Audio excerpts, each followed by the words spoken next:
I wasn't supposed to hear anything. The anesthesia should have kept me swallowed in silence.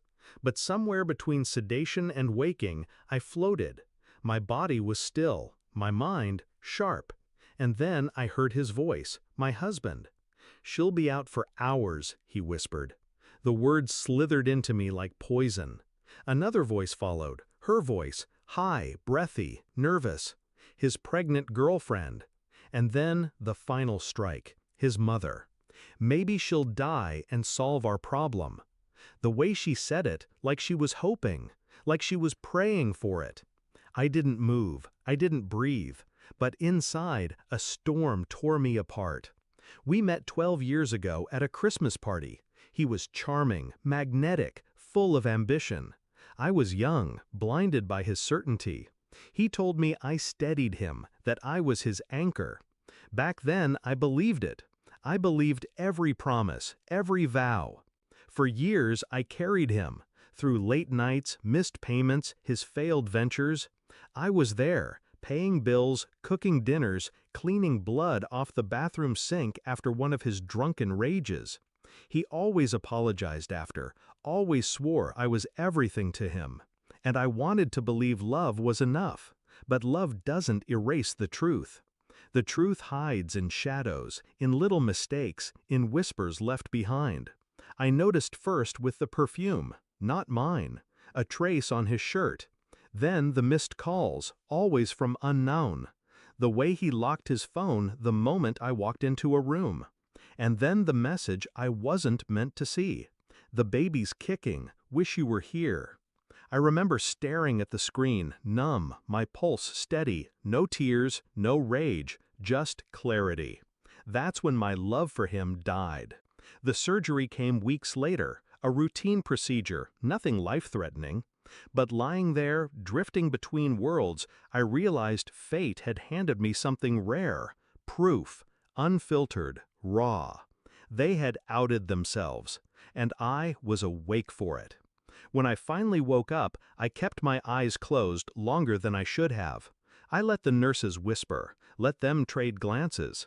They had heard too, and unlike my husband, they had hearts. By the time I opened my eyes, the plan was already forming.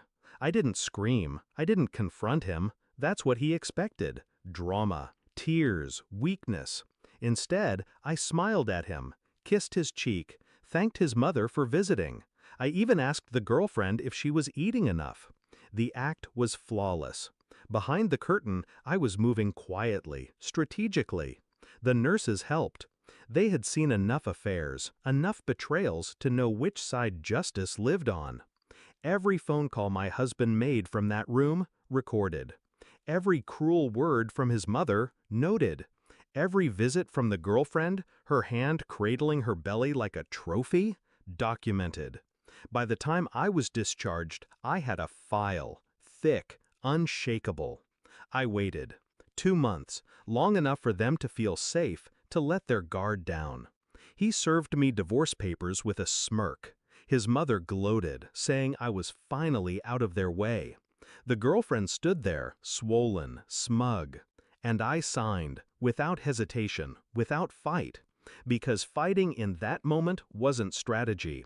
Revenge was patience. The court date came. He expected a swift victory, division of assets in his favor, custody of nothing because we never had children. His new family, his shiny future, secured. But when my lawyer stood and handed the judge the file, I watched his smirk fade. The recordings played, his voice, her voice, his mother's voice, hoping I would die. The judge's face hardened with every word.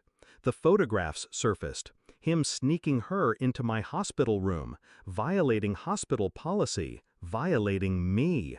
The medical staff testified, calm, professional, brutal.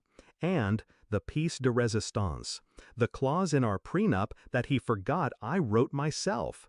Infidelity voided every right he had to my money, my assets, my home. The empire he thought he was stealing slipped through his fingers in minutes. The judge ruled in my favor. Assets, mine. Alimony, from him.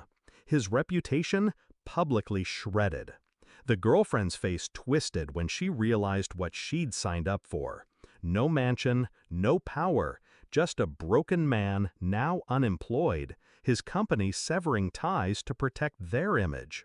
And his mother, reduced to a whisper in the back row, pale, silent, humiliated. I walked out of that courtroom taller than I'd ever stood.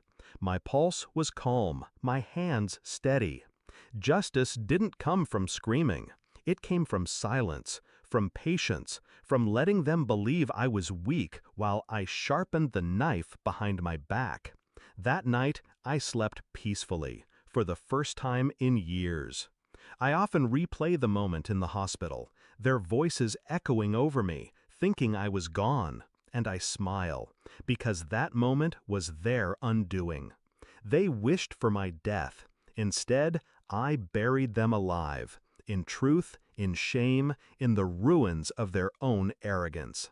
And that's the thing about betrayal. It doesn't break me anymore. It fuels me. Because while